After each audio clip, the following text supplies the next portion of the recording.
qu'elles font du skateboard pour accélérer de vitesse. Elle est comme ça. OK? Et naturellement, un camion qui vide un chargement, il y a toujours un peu de ciment qui coule à la fin. Ils ont tous les sucres devant leur demeure, il n'y en a pas de ciment. Sur le long des rues, il y en a. On a même appelé à la ville pour savoir le ciment qui a coulé dans le caniveau, c'était pas pour le bloquer. Il n'y a pas personne de la ville, du génie, qui s'est déplacé. OK. Je pense que suite à vos commentaires, madame, on va sursoir à l'adoption de ce dossier. Si on peut revenir avec plus d'informations. Ça va? On fera une séance extraordinaire, c'est mieux pour un dossier.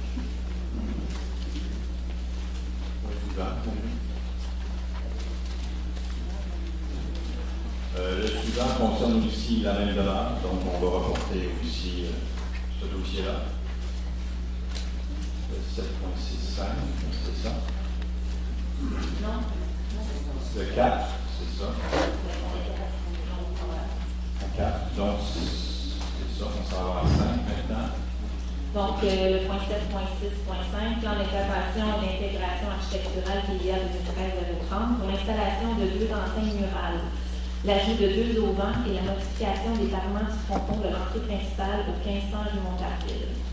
Il est donc proposé d'approuver la demande de PIA 2013-030 déposée par M. Charles Perrier du groupe BC2 pour et au nom de Suncor Energy Products Partnership pour l'installation de 2 enseignes murales, l'ajout de 2 auvents et la modification des parements du fronton de l'entrée principale au 1500 rue Montarville, et ce aux conditions énumérées à la résolution 13-10-23.11.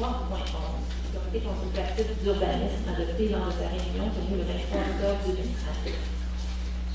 Donc, vous avez le nouveau visuel du restaurant McDonald's au niveau de son marché.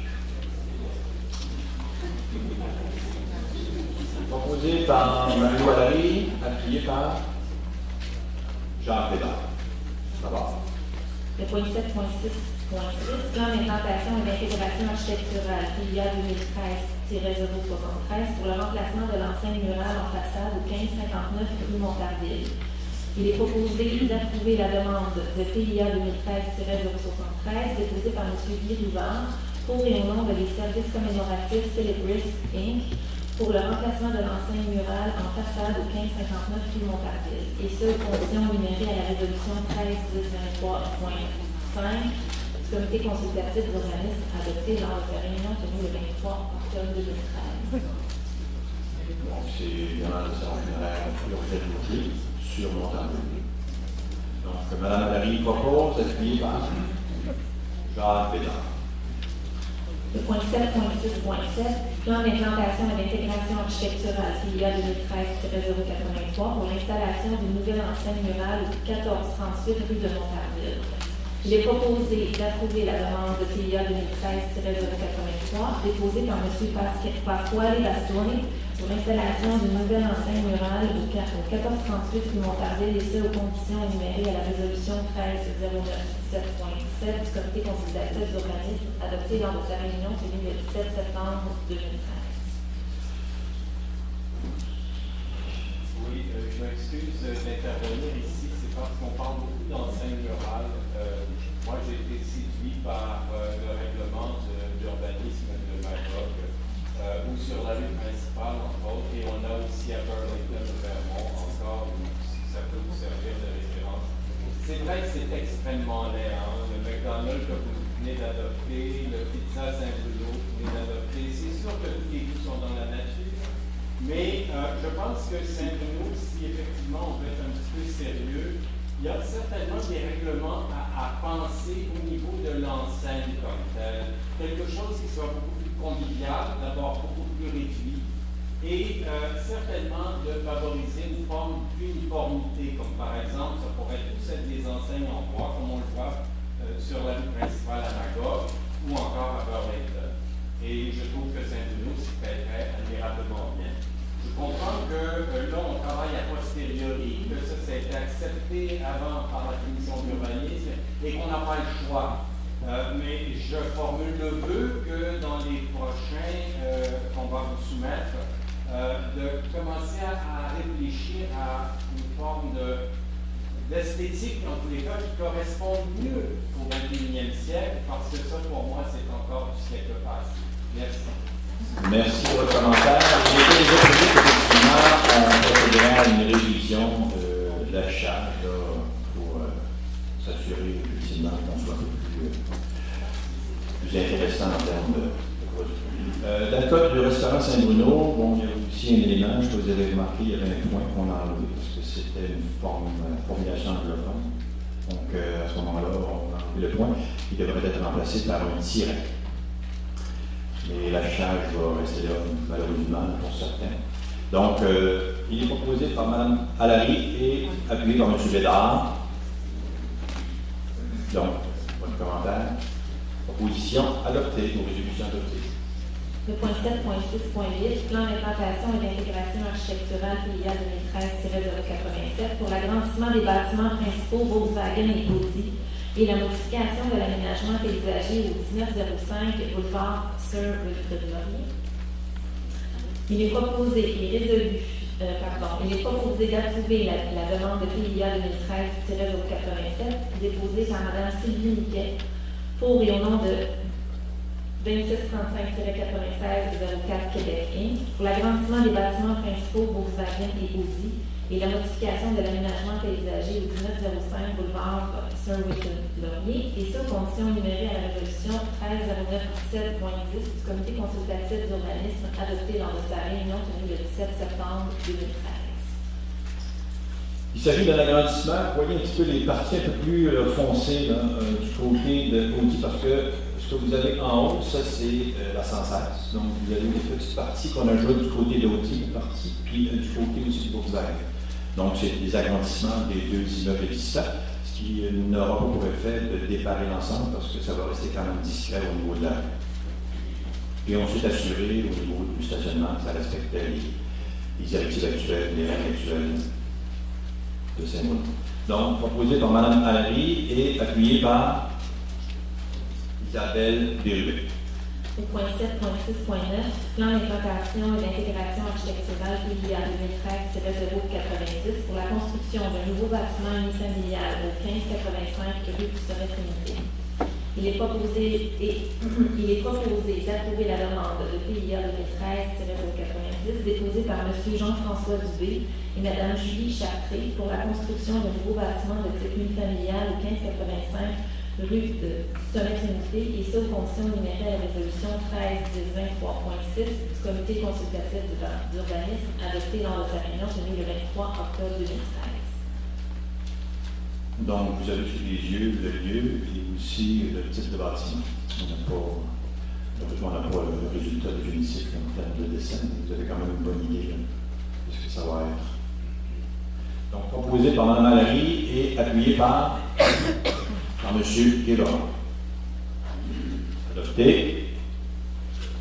Point 7.6.10, plan d'implantation et d'intégration architecturale PIA 2013-096 pour l'ajout d'un logement bigénération à même la nouvelle construction de bâtiments de type unifamilial au 1585 rue du Sommet Trinité.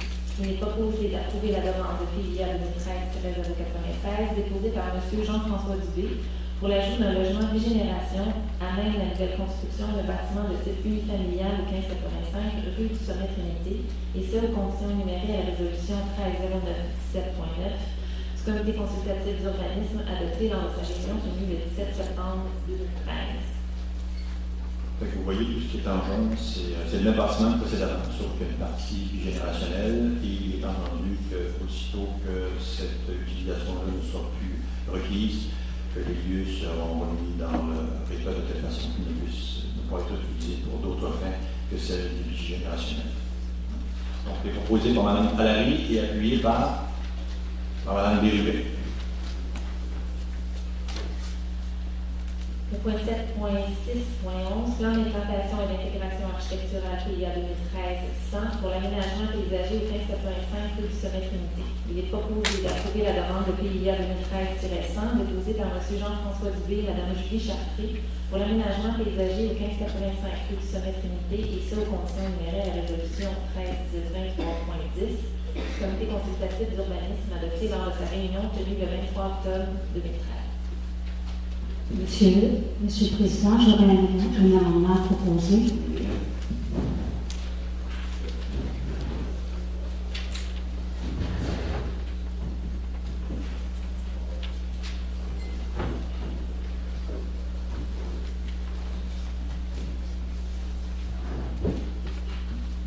Alors, au point 7.6.11, PIA 2013-100 pour l'aménagement paysager au 1585 du sommet Trinité. Considérant que la ville de Saint-Bruno a adopté en mai 2012 un plan de conservation des milieux naturels, considérant que ce plan a parmi ses objectifs d'augmenter le couvert arboricole en milieu résidentiel, considérant que la première cible indiquée dans la section 1.1 du plan de conservation des milieux naturels sur les milieux boisés de couverts forestiers est le maintien d'un bilan positif entre les arbres abattus et les arbres nouvellement plantés, considérant que toujours selon la section 1.1 du plan de conservation des milieux naturels, une des initiatives en concertation avec le milieu est de suggérer la compensation pour les arbres abattus, considérant que le PIA 2013-10 pour l'aménagement paysager au 1585 du sommet Trinité indique l'abattage de 8 arbres et le remplacement par seulement 5 arbres, créant ici un bilan négatif de 3 arbres pour la municipalité. Il est proposé que la Ville demande une compensation supplémentaire de 3 arbres qui pourront être plantés ailleurs sur notre territoire, et j'en fais la proposition. Qui appuie la proposition? Monsieur Audard. OK. Voulez-vous discuter de l'amendement? Ou on est prêt à voter? Oui. C'est un commentaire. En fait, c'est une question. J'ai une question juste à savoir, est-ce que justement dans les dernières années, j'essaie d'apprendre, est-ce que dans les différents projets qui ont été adoptés par le CCU, il y a eu effectivement dans tous les cas une compensation à 100% pour la coupe d'arbres? Donc, je parle des projets que vous avez adoptés. Dans plusieurs cas, il y a eu une pleine compensation, et je vais vous donner un exemple où la pleine compensation a été acceptée, entre autres, dans le cas du projet de la FITE, le promoteur s'était engagé à compenser tous les arbres abattus en les replantant ailleurs sur le territoire. C'était un objectif qui était poursuivi par le plan de conservation, et je pense que c'est à l'avantage de tous les monteurs de loi que le bilan positif soit maintenu sur le territoire. Vas-y. Tu commentes un peu, pardon. Si je me rappelle bien, dans l'ancienne administration, vous étiez responsable du dossier environnement. Et à ce que je sache, ce dossier-là a passé lors de votre administration. Pourquoi est-ce que vous n'êtes pas intervenu à ce moment-là au CCU, quand c'est sorti du CCU, pour demander le calibrage du nombre d'arbres? Le CCU est un comité consultatif. Quand les décisions arrivent au Conseil, c'est à ce moment-là que nous avons à nous positionner. Alors, je le fais ce soir parce que ça arrive au Conseil. Alors, je fais l'amendement. Le comité consultatif, c'est un comité, le comité d'urbanisme, c'est un comité consultatif qui conseille le Conseil. Et c'est la prérogative du Conseil d'accepter en totalité les suggestions du CCU. On peut apporter des modifications. Moi, j'ai fait la modification ce soir. Le dossier est arrivé dans mes mains cette semaine parce que j'étais à l'étranger et j'ai regardé attentivement tout le projet qui était proposé. Et j'ai compté le nombre d'arbres abattus. Et voilà, il y a un bilan négatif. Le plan de conservation propose que nous maintenions un bilan positif. Alors, je pense que c'est un objectif louable auquel le Conseil devrait donner suite. Petit commentaire. Bon, ce que vous allez, Mme Hulot, moi, je suis d'accord. C'est-à-dire, ce qui m'étonne par contre, c'est que la directive n'a pas été transmise au comité d'urbanisme pour qu'il s'assure qu'effectivement l'abattage soit compensé par un équivalent en termes d'arbres. Je pense que c'est une directive qu'on devrait leur envoyer le plus rapidement possible pour éviter justement qu'on ait à revenir sur ce genre d'éléments-là lors du conseil municipal, mais en ce qui concerne la compensation, je suis tout à fait d'accord. Donc, est-ce qu'on est prêt à passer au vote? Une question. Un autre commentaire? Commentaires? J'aimerais revenir un peu sur l'analyse de la conformité du projet. Alors, pour que les gens soient bien informés, les arbres adaptés pour la construction de la maison, du stationnement et du muret de soutènement arrière seront remplacés par l'ajout de 5 arbres d'envergure et 43 arbustes et vivaces replantés. C'est un secteur boisé avec un ratio d'arbres très élevé. La construction de l'habitation dans la portion moins boisée du terrain, c'est-à-dire qu'on va construire où il y a le moins d'arbres, 15 arbres seront conservés en cours avant et 45 en cours arrière. Alors, selon l'analyse du CCU, c'est conforme. Donc, au total, plus de 60 arbres seront conservés. Sinon, voilà. Donc, c'est l'analyse de conformité que j'ai avec moi et que je voulais partager avec vous. Est-ce qu'on est prêt à passer au vote? Si vous me permettez un dernier commentaire sur le commentaire de Mme Marie, effectivement, même si c'est conforme par rapport à la grille, on est en déficit malgré tout, en déficit de 3 arbres. Et les 3 arbres, je comprends que sur ce terrain-là, il n'y a pas de place pour augmenter nécessairement les critères qu'on a là-dessus. Ça se conçoit quand on fait une construction. Évidemment, ça modifie un peu le terrain sur lequel on construit. Mais la compensation au plan de conservation était suggérée dans ces cas-là en faisant la différence ailleurs sur le territoire. Et on ne manque pas d'endroit sur le territoire pour acheter 3 arbres. Je suis certaine qu'on va trouver l'espace requis pour garder un bilan positif. Ça va? On n'aura pas de questions de la salle, parce que je pense que si ça n'a pas lieu, comme je l'ai dit, éventuellement, on aura l'occasion de ce n'est pas des dérogations générales. Donc, on est prêt à passer au vote pour l'amendement, oui? Je me pose en fait une question par rapport à l'autorisation de cette manœuvre-là. C'est sûr qu'habituellement, on demande aux propriétaires de terrain de compenser les arbres là-dessus. Si c'est la ville qui doit faire le geste de compenser, alors je pense qu'il y a une solution très simple. Et dans ma tête à moi, c'est simplement de préparer la fin des hirondelles. À ce moment-là, on a un bilan qui sera plus que positif dans le sens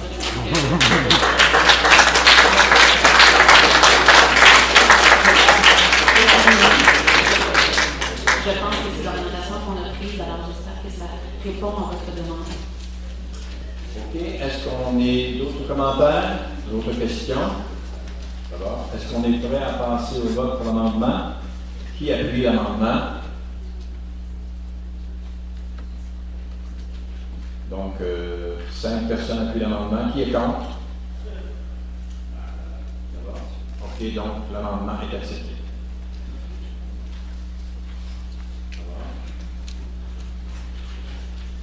Point suivant. Monsieur le maire. Oui. De votre départ, je voudrais juste savoir si vous pouvez m'éclairer qui a voté, qui sont les conseillers. Relevé, mais c'est parce qu'il est bien, allez-y. Levez les mains. Ceux qui sont pour l'amendement, n'ayez pas peur, levez votre main très haut. OK. Qui est contre? Qui s'abstient? Non.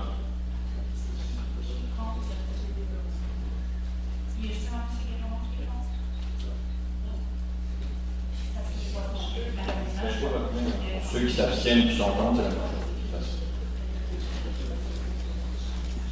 La discussion, il ne faut pas s'abstenir. C'est pour ou contre, c'est ça? Donc, 3 contre. On peut appeler le vote, s'il vous plaît. Est-ce qu'on peut demander le vote consonant?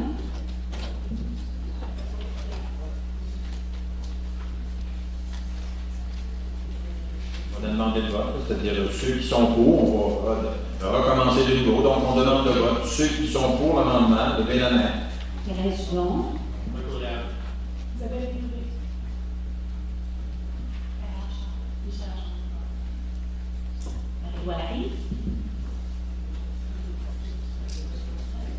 Ça va? Ceux qui sont contre? Martin Guérin. C'est bon. Donc, l'amendement est accepté. Point suivant. 7.6.2, plan d'implantation et d'intégration architecturale, PIA 2013-092 pour l'agrandissement de la véranda arrière et l'ajout d'une terrasse à même le toit d'immeuble situé au 1412 rue François-Pédronneau. Il est proposé d'approuver la demande de PIA 2013-92 déposée par M. Luc Duval et Mme André Dominique-Jacques pour l'agrandissement de la véranda arrière et l'ajout d'une terrasse à même le toit d'immeuble situé au 1412 rue François-Pédronneau. Et ce, aux conditions énumérées à la résolution 13-09-17.5 du comité consultatif d'urbanisme adoptée lors de sa réunion tenue le 17 septembre 2013. Ça va? Qui propose? Marie propose, c'est qui appuie? M. Guébremont. Point suivant. 7.6.13, plan d'implantation et d'intégration architecturale PIA 2013-087 pour le remplacement de l'enseigne détachée au 1545 de rue Marie-Victorin. Il est proposé d'approuver la demande de PIA 2013-97 déposée par M. Steve Desrosiers pour et au nom de Société Immobilière MISO Inc. pour le remplacement de l'enseigne détachée au 1545 rue Marie-Victorin et ce, aux conditions énumérées à la résolution 13-09-17.12 du comité consultatif d'urbanisme adopté lors de sa réunion tenue le 17 septembre 2013. Donc, Mme Malary propose, qui appuie? M. Bédard. Adopté. Alors, 7.6.14, le plan d'implantation et d'intégration architecturale PIA 2013-99 pour l'installation d'une enseigne sur auvent au 211-100 rue Lansdowne. Il est proposé d'approuver la demande de PIA 2013-99 proposée par M. Richard Bond d'Enseigne Plus pour et au nom de Complexe Poberval Inc. pour l'installation d'une enseigne sur auvent au 211-100 rue Lansdowne, et ce, aux conditions énumérées à la résolution 13-1023.8 du comité consultatif d'urbanisme adopté lors de sa réunion tenue le 23 octobre 2013. Mme Malary propose, qui appuie? M. Bédard. Donc, adopté.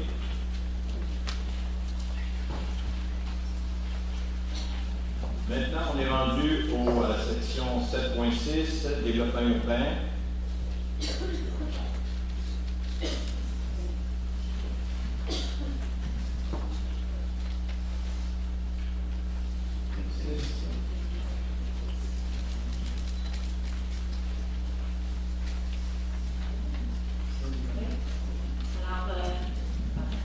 Nomination des fonctionnaires désignés pour l'application des règlements relevant de la direction du développement urbain. Alors, il est proposé de nommer le chef de division urbanisme, permis et inspection, ainsi que les inspecteurs en bâtiment à titre de fonctionnaires désignés, responsables de l'administration et de l'application des divers règlements relevant de cette division, notamment, et sans en restreindre la portée, le règlement de zonage URB-Z 2009, le règlement de construction URB-C 2009, le règlement relatif à l'administration des règlements d'urbanisme URB-AN 2009, le règlement de lotissement URB-L 2009, le règlement relatif au plan d'implantation et d'intégration architecturale URB-PIA 2009, le règlement relatif au plan d'aménagement d'ensemble URB-PAE 2009, le règlement relatif aux usagers conditionnels URB-UC 2012, le règlement sur les dérogations mineures ST 2004-26, le règlement 2010-19 établissant des normes relatives au logement, le règlement R21-1 sur les nuisances, le règlement D18-1 sur les branchements à l'égout et à la conduite d'eau,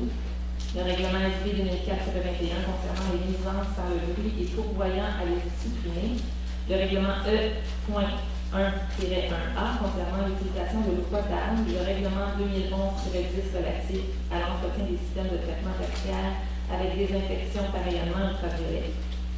De nommer le chef de division environnement ainsi que le personnel sous sa responsabilité à titre de fonctionnaire désigné, responsable de l'administration et de l'application des divers règlements relevant de cette division, notamment et sans en restreindre la portée, le règlement 2007-13 sur l'utilisation des pesticides et des matières fertilisantes, le règlement 2008-23 concernant la collecte sélective des matières recyclables dans les limites de la ville, le règlement 2008-47 sur l'assainissement des eaux de la CNM, le règlement E1-1A concernant l'utilisation de l'eau potable, le règlement 2010-5 concernant la collecte des résiduaires dans les limites de la ville, le règlement 2010-6 concernant la collecte des déchets ultimes dans les limites de la ville. Proposé par Mme Alamy, appuyé par Mme Isabelle Bérubé. Ça va, donc adopté.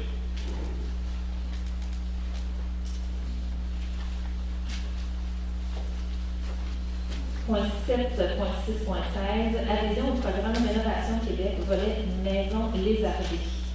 Il est proposé d'adhérer au programme Rénovation Québec, volet Maison Lézardée, d'autoriser le maire et la greffière à signer pour et au nom de la municipalité les ententes et tous les documents afférents à l'instauration du programme auprès de la Société d'habitation du Québec, d'attribuer les sommes nécessaires pour la mise en place du programme, d'autoriser le directeur du développement urbain et le directeur adjoint à signer tout document pour donner effet au présent mandat, conditionnellement à la signature de l'entente entre la Société d'habitation du Québec et la Ville de Saint-Bruno-de-Montarville, confiant à cette dernière la constitution des dossiers de demande d'aide dans le cadre du programme. Donc, il est proposé par Mme Alary et secondé ou appuyé par M. Guébremont. Ça va? Donc, adopté. Vous allez pouvoir avoir plus d'informations sur ce programme-là sur le site Internet de la Ville de Saint-Bruno, parce que c'est un gros document. C'est beaucoup d'informations. Nous sommes rendus, là c'est vrai, au point 7.7 concernant le greffe des contentieux. Il n'y a aucun point sous ce vocal. Même chose pour le point 7.8 concernant les travaux publics. Donc, on n'a aucune résolution, aucun document. Nous en sommes maintenant au point 7.9. Service technique CGI. Donc, on parle de l'adjudication d'un contrat de mandat de service professionnel d'ingénierie pour l'analyse, la validation et le balancement hydraulique du réseau d'aqueduc. Il est proposé d'adjuger le mandat de service professionnel d'ingénierie pour l'analyse, la validation et le balancement hydraulique du réseau d'aqueduc au plus bas soumissionnaire conforme, à savoir la compagnie CIMA+, S.E.N.C. Selon les montants unitaires et forfaitaires soumis pour un montant total approximatif de 34 038 $, excluant toutes les taxes applicables de tout tel qu'il affaire de l'appel d'offres OS-GEN, /2013-01. Ça, c'est pour faire face aux problèmes que l'on vit sur Montpellier et rue adjacente concernant la pression notamment. Donc, qui propose? M. Jacques Bédard, qui appuie, Mme Bérubé, donc, allez-y. Juste pour le délivrer, le nom présent ici, ce soir, pour dire qu'on ne s'est pas impliqué au niveau des réunions de travail. J'ai fait une présentation un peu rapide pour les membres du conseil concernant un balancement de réseau. Pour nous faire dire qu'on ne s'implique pas au niveau des travaux pécuniaires, mais c'est là qu'on s'est impliqué. Je savais que M. Guébremont l'avait mentionné, mais encore que merci. Ok, c'est bon. Donc ça va. Maintenant, nous sommes rendus au point 8, avis de motion, projet de règlement et règlement. Donc, les avis de motion, c'est simplement pour vous avertir qu'il y aura éventuellement dépôt d'une proposition ou d'une résolution dans un conseil d'administration ultérieur, vraisemblablement celui du 9 décembre prochain. Donc, 8.1, avis de motion d'un règlement modifiant le règlement T.1-8A imposant une tarification pour l'utilisation d'un bien ou d'un service ou pour le bénéfice retiré d'une activité de la Ville afin de modifier et prévoir certains tarifs. Ça, c'est relié au budget. Donc, ça va être adopté, si je ne m'abuse, le 15 décembre. 8.2, avis de motion d'un règlement imposant les taxes.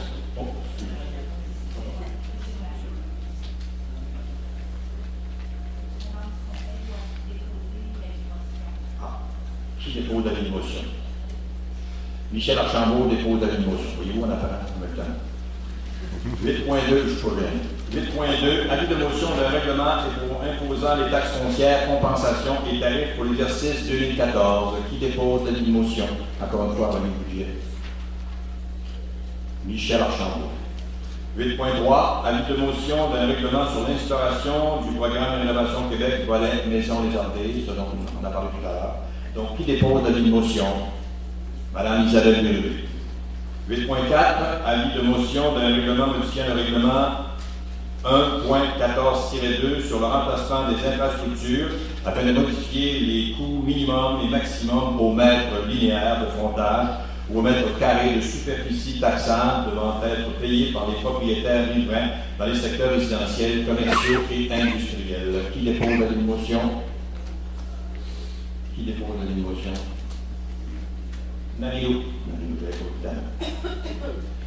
Nous en sommes donc au dernier point, au dernier grand sujet d'agglomération, mon rapport du maire concernant les décisions prises lors des dernières séances de l'agglomération du 19 septembre et 4 octobre 2013 de 4 échéants. Aucun, de toute façon, je n'étais pas présent.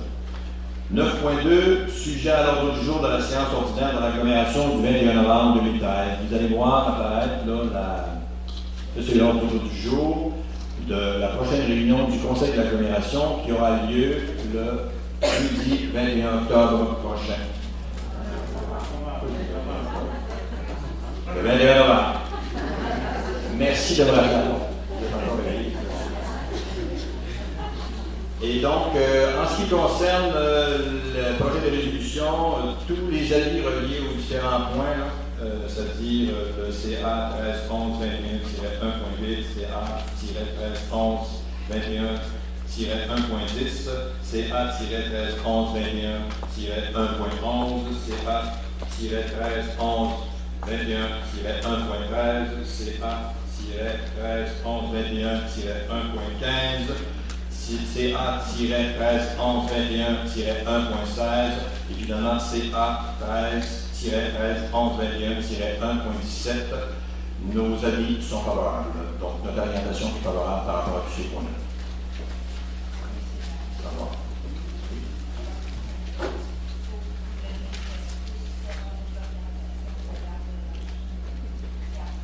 Donc ça me prend un appuyage. Je propose. Donc, à quel pays tu proposes? Donc, Martin propose, et qui appuie, Michel Archambault. Merci de me rappeler. On va attendre de voir.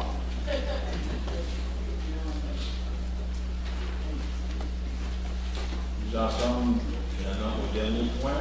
Donc, affaires nouvelles. Il n'y a aucune affaire nouvelle. Monsieur le Président, j'aurais une affaire nouvelle. Okay.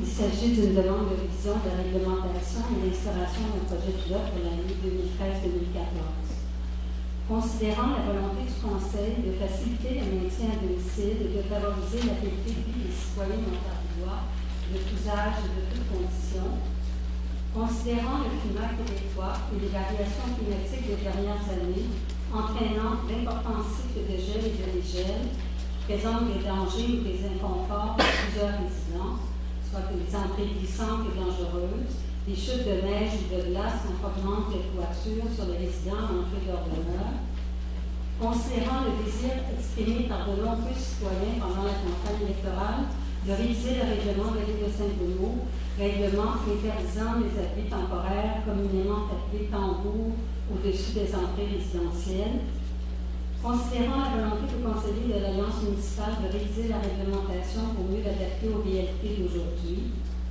considérant les délais légaux prescrits pour un changement de réglementation, il est proposé que le service du développement urbain se penche sur cette demande de modifier le règlement afin de permettre des abris temporaires au-dessus des entrées résidentielles, de fixer les règles d'encadrement de permis temporaires dans le cadre d'un projet pilote pour l'année 2013-2014 et de surseoir pour l'année 2013-2014 aux amendes prévues pour les contraventions au présent règlement, et j'en fais la proposition.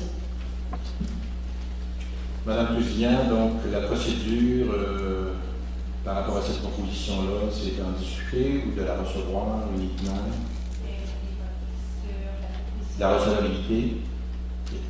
Donc, qui propose? Madame Hudon propose, qui appuie? Monsieur Audard. Qui est en faveur? Oui, est-ce qu'on voulait en discuter? Est-ce qu'on doit en discuter ou est-ce que... On peut en discuter si vous voulez. Allez-y, vos commentaires. Moi, c'est une question au niveau du fonctionnement, en fait, parce que j'ai donné un point aux affaires, on disait, est-ce que ça doit être inscrit à l'ordre du jour avant qu'on puisse passer? Non, vous pouvez amener soit un sujet à l'ordre du jour au début lorsqu'on adopte la séance, ou si vous voulez ajouter un sujet, vous pouvez l'ajouter à ce point-ci.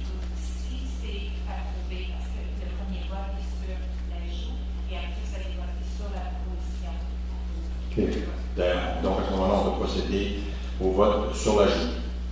Est-ce que les gens sont pour l'ajout de cette proposition-là, ce stade-ci? Après ça, on en discute. Tatiana, d'après ce que Mme Lucian a dit, Voter sur l'ajout. Alors, monsieur et Mme Pinon ont proposé, M. Audard, l'ajout, vous appuyer. Et là, on va voir si ça peut être ajouté et après, vous pouvez voter sur le sujet. OK. Donc, qui propose finalement l'ajout à ce point-là? C'est fait. Donc, on va vous donner de se prononcer pour quand on est. Mais là, il faut que les membres se... Donc, on demande le vote. Parfait, c'est ce que je voulais dire. OK. Qui est pour l'ajout de cette proposition-là? Ouais, commentaire. Avant de passer au vote sur l'ajout, moi, ce que je proposerais, si les gens sont d'accord, c'est peut-être influencer votre vote, en fait. Votre vote, pardon. Ça serait de l'inclure à l'ordre du jour de la prochaine séance, parce que je pense que c'est intéressant, mais ça serait bien de discuter de ce que ça implique avant d'avoir à se prononcer. Alors, au lieu d'ajouter cette séance-ci qu'on est déjà à se prononcer, laissons-nous le temps de travail pour se pencher sur la question et on pourrait se prononcer à ce moment-là sur le sujet de la séance prochaine. Je pense que si vous voulez recevoir la proposition, il faudrait quand même accepter de l'ajouter, parce que c'est une proposition de demander justement l'étude du dossier. Alors, je ne vois pas l'intérêt pour les citoyens, l'hiver s'en vient, les tambours, c'est pas au mois de janvier qu'au mois de février. Il faut les installer si on veut que ça serve à quelque chose pour nos citoyens. Alors, je ne vois pas l'intérêt de reporter une demande d'étude. C'est le but de la proposition, c'est de demander au service de développement urbain de se pencher sur la question, de définir des règles d'encadrement et de s'asseoir aux contraventions qui sont définies au règlement. Et si on attend le mois de mars pour en discuter, ça va être un petit peu trop tard pour les citoyens cette année. Je répondrai à un petit commentaire par rapport à ça. Bon, je suis d'accord, moi, à ce qu'on ajoute cette proposition-là. Ce que je trouve malheureux, c'est qu'effectivement, vous avez été quand même 8 ans au pouvoir et qu'aujourd'hui, nous arrivons avec une telle proposition. Alors que vous... Je pensais, M. Reid, qu'on était dans une nouvelle administration. On est dans une semble que s'il faut qu'on nous dise à chaque fois qu'on veut ajouter quelque chose, on aurait dû le faire dans les dernières années. Ben là, on est en 2013. C'est en 2013 que je le propose et j'espère que c'est en 2013 qu'on va le considérer. Je ne fais que constater, madame. Je ne fais que constater. Donc, moi, je suis d'accord pour l'ajout de cette proposition-là. C'est ça. Donc, à ce moment-là, on passe au vote. On l'ajoute à l'ordre du jour. Qui est pour? Oui. Donc, tout le monde est pour. Parce que je peux voir. OK. Maintenant, on doit en discuter.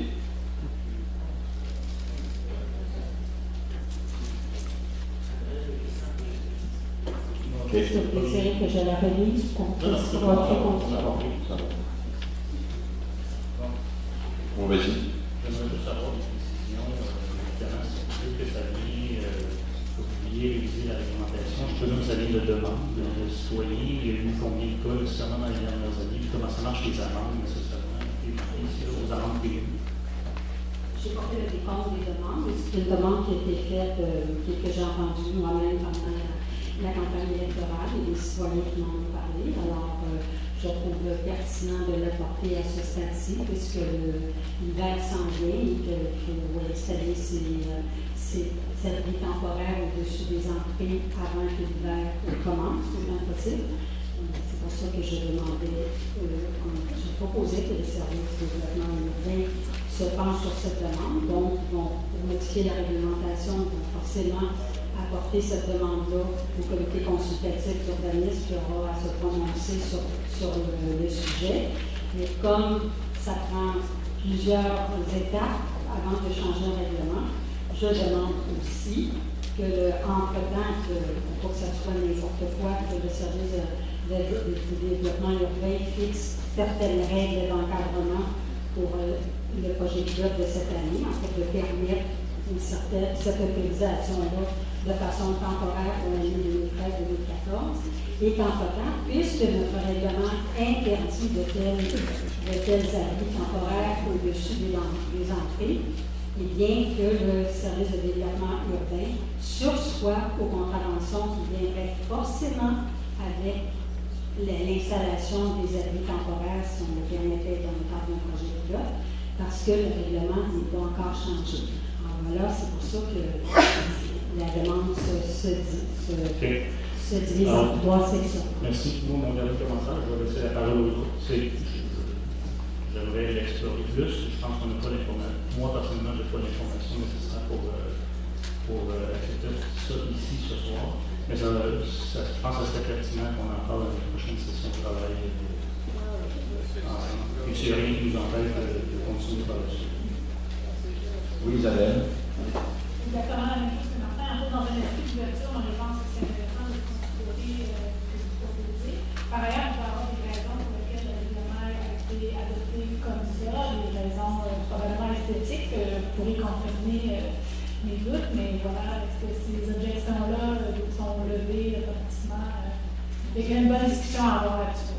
Non, il faut les lever pour toujours. On demande de faire un projet pilote cette année pour permettre aux gens d'éviter de recevoir, comme ça s'est passé probablement dans les années passées, en tout cas c'est ce que j'ai entendu pendant la campagne électorale, de recevoir soit des ponts de neige ou de glace sur leur tête parce qu'ils n'ont pas de marquise ou d'abri au-dessus de leur porte d'entrée.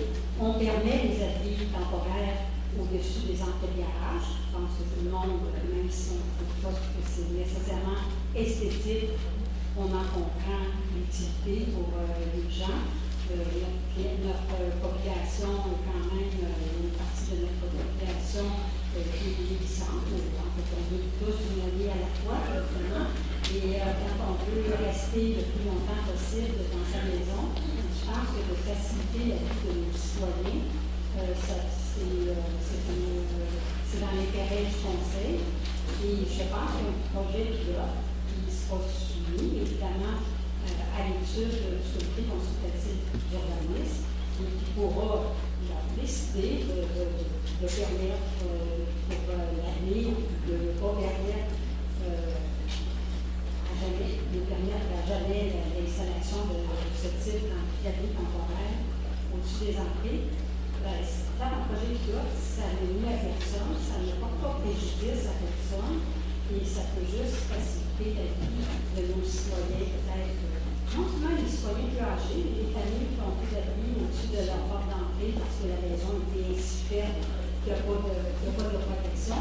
C'est à l'avantage de tout le monde. Je pense que d'empêcher que la neige glisse soit en période de gel et de gel, puis laisse les citoyens ou les fasse glisser. OK, d'autres commentaires? Oui, M. Lester. Est-ce que c'est possible d'avoir peut-être le commentaire de Mme Samuel, qui est la directrice générale, sur combien de place pourrait prendre la demande qui est proposée, le service de développement urbain se penche sur cette demande-là. Alors, combien de temps ça peut prendre à votre service de développement? Avez-vous l'idée? Pour le projet de là. Oui. Là, pour le projet de là. Vous avez la possibilité? On pourrait présenter un projet de là, probablement d'ici 2 semaines, juste pour un projet de là.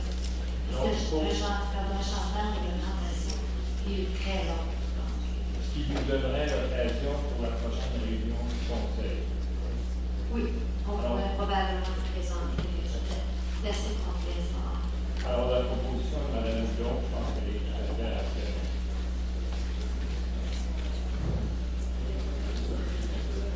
OK, donc, d'autres commentaires? Donc, on est prêt à vais lire la proposition, puisqu'elle a été acceptée, puis on va se prononcer par la suite. Il est proposé, je vous la relis, que le service du développement urbain se penche sur cette demande de modifier le règlement afin de permettre les abris temporaires au-dessus des entrées résidentielles, de fixer les règles d'encadrement de permis temporaires dans le cadre d'un projet pilote pour l'année 2013-2014 et de sursoir pour l'année 2013-2014 aux amendes prévues pour les contraventions au présent règlement. Donc, les gens sont prêts à voter sur cette proposition-là. Qui est pour? Qui est contre? Donc, rejeté. Oui.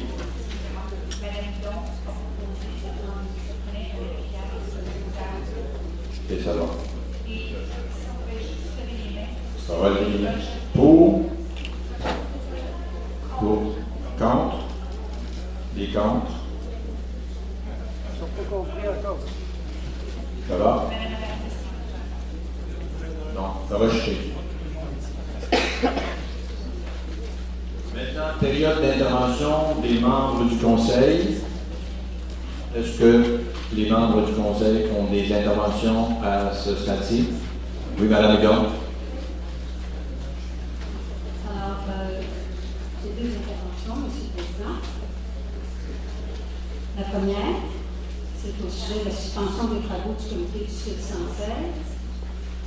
À titre d'ancienne conseillère responsable de l'environnement, je trouve vraiment dommage que le comité de concertation sur la protection des milieux humides et la mise en valeur des terrains situés au Sud 116 ne puisse terminer ses travaux selon l'échéancier prévu.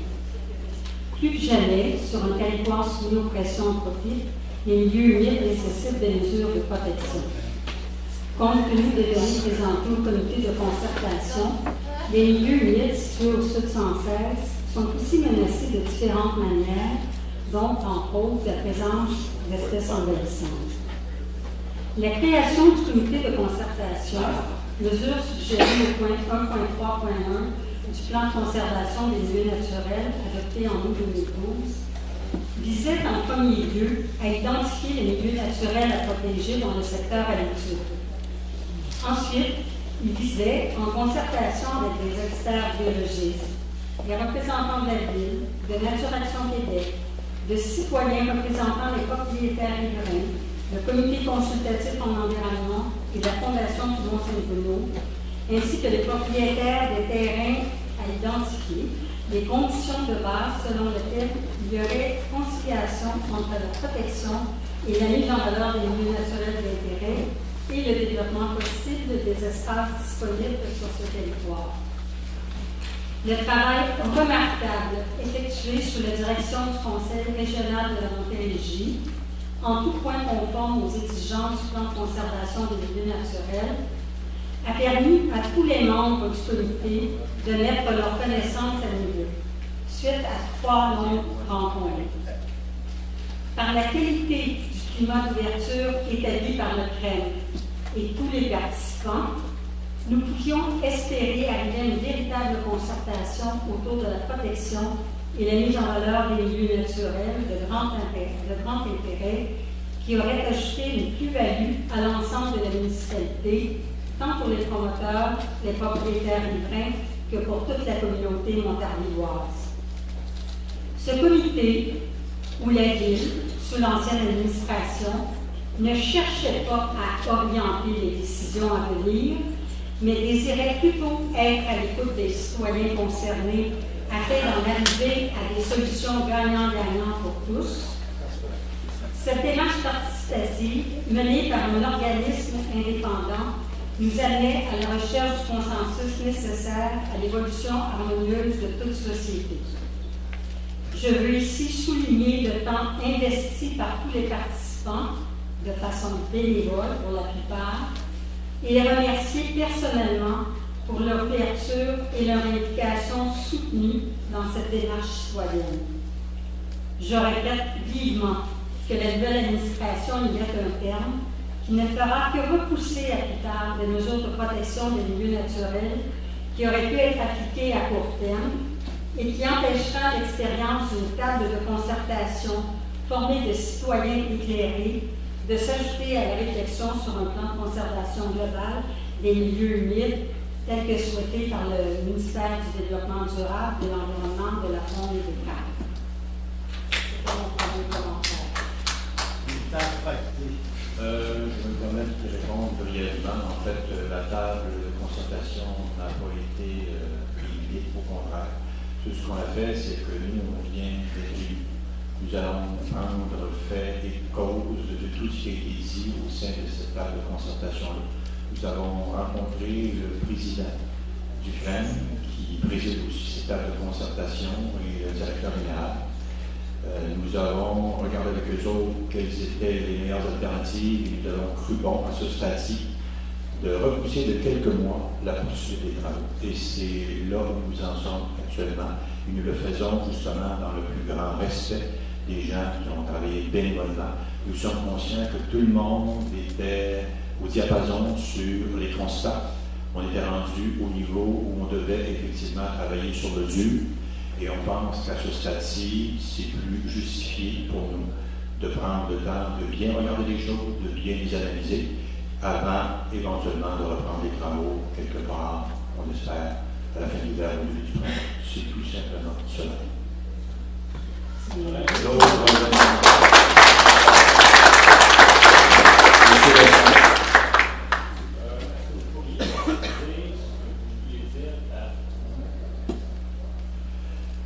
Je pense, moi j'ai rencontré, quand je parle de nous, je parle précisément de moi. Donc j'ai rencontré la semaine passée, je l'ai dit, il était important que l'ensemble du conseil municipal, nous allons en discuter lors d'une prochaine session de travail. Il m'apparaissait important, il devrait y avoir une réunion cette semaine, donc le 20 novembre. Il nous apparaissait tout à fait inapproprié à ce stade-ci, comme nous n'avions pas tous les éléments entre les mains, de laisser travailler ce comité-là. Alors que nous avions une vision, en tout cas quand je parle de nous, moi, j'ai une vision par rapport à ce boisé. Nous allons en discuter, nous allons regarder ensemble quelles sont les meilleures avenues à prendre dans le contexte où on doit protéger. En tout cas, en ce qui nous concerne, nous voulions et nous tenions toujours, quand je parle de nous, là, je parle de nos engagements électoraux, nous tenons à conserver la totalité de ce boisé et c'est dans cette optique-là que nous voulons travailler et je n'ai pas peur de le dire aujourd'hui. Je pense que c'est dans ce contexte-là qu'on doit regarder les choses et c'est pour ça qu'il nous apparaissait à ce stade-ci prématuré de laisser justement le comité travailler dans un contexte d'incertitude pour eux et d'inconnu pour nous. J'aimerais préciser, quand vous parlez de transparence, vous dites nous, et après, si je comprends bien, c'est une décision exclusive à vous, et vous avez pris la décision avant qu'il y ait une discussion en session de travail. Est-ce que j'ai bien compris? Vous avez bien compris, il était urgent d'agir, il devait y avoir une rencontre cette semaine, le 20 novembre, je le répète, le 20 novembre, c'est jeudi, à ce que chaque prochaine session de travail n'aura lieu qu'au début du mois de décembre, donc il m'apparaissait normal, moi, de sursoir à cette rencontre-là. Ça aurait fait quoi comme impact de les laisser se réunir une autre fois? C'est, je vais vous répondre bien simplement, c'est la rencontre avec le président et le directeur du CREM qui eux-mêmes, dans le contexte actuel, préféraient ne pas tenir cette rencontre-là. Tout simplement parce qu'ils se sentaient dans l'inconnu. Et pour nous, c'était simplement respecter les gens en place que de ne pas les inviter à travailler dans un contexte comme celui-là. Est-ce qu'ils vont émettre une opinion publique à cet effet? Éventuellement. C'est eux-mêmes qui devront effectivement se porter par rapport à ce dossier-là et éventuellement donner leur opinion. Vous pouvez les appeler si vous voulez. Il y avait un commentaire de Mme Birubé. Oui, j'ajouterais, pour le bénéfice de tous, je suis la conseillère du district numéro 3 dans lequel se situe le boisé Sabourin et j'ai pris des engagements très clairs dans la campagne pour protéger ce boisé. Alors, par respect pour les électeurs qui m'ont élu, je me devais prendre connaissance sérieusement de toutes les études et de tous les papiers, les informations qui m'ont été transmises lorsque j'ai été assermentée. Donc, par respect pour les électeurs et pour pouvoir mieux répondre à mes engagements, je pense que c'était la bonne décision à prendre. Et les travaux ne sont pas annulés, hein. C'est très important de saisir. Nous avons suspendu les travaux de la table pour nous donner le temps de prendre possession des dossiers. Bravo.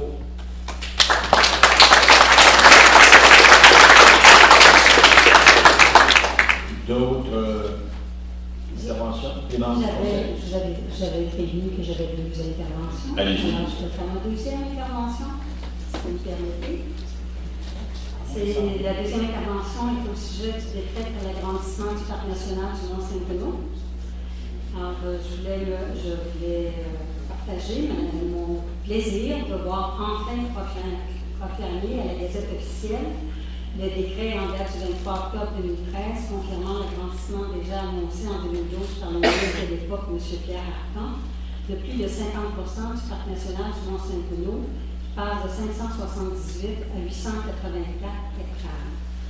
L'agrandissement du parc se situe en grande partie sur le territoire de Saint-Bruno, avec entre autres 88,59 hectares du côté de la tourbière de Saint-Bruno, dont 19 hectares, je vous le rappelle, proviennent de la cession par la Ville en 2010 de ce terrain, menant à cette magnifique tourbière, ce qui permettra aux citoyens d'y accéder après sa mise en valeur par le parc. Une autre cession d'importance par la Ville est celle des 5 lacs, qui était détenue au privé lors de la création du parc en 1985. La Ville a ainsi cédé, sous l'ancienne administration, 150 hectares de terrains municipaux. Déjà annoncé, comme je l'ai dit, en 2012 par le ministre de l'époque, M.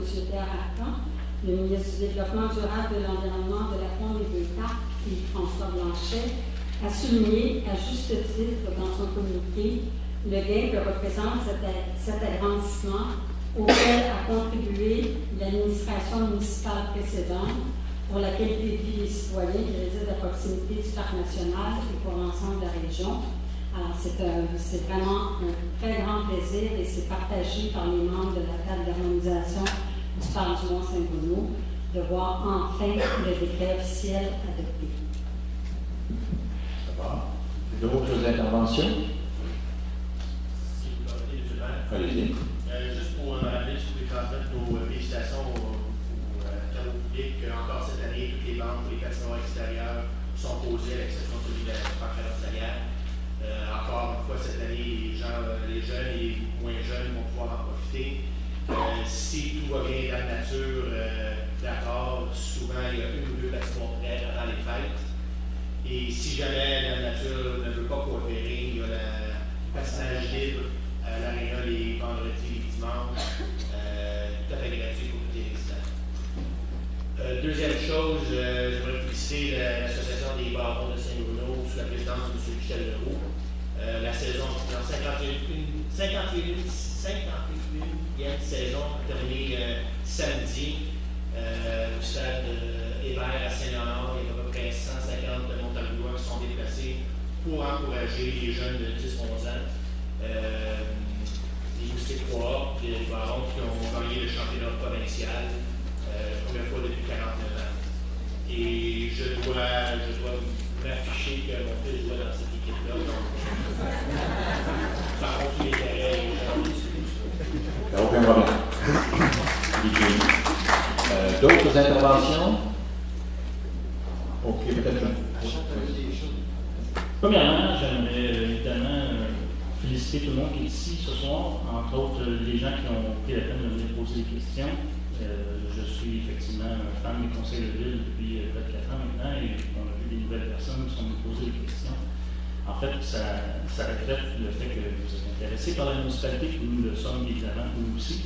Ceci, M. Marceau, quand vous allez nous poser votre question concernant le profil de circulation dans les Victoriens qui est vu, c'est justement en posant des questions qu'on est capable d'avoir de l'information. Et on a vu ce soir qu'apparemment il y avait des études qui existaient et qui sont apparemment disponibles. Donc c'est certain que s'il y a des études qui ont été faites, on va aller les défricher et on va les rendre publiques. Ça, c'est un des engagements, c'est sûr et certain de moi personnellement, mais aussi qu'il y a d'autres de mes collègues qui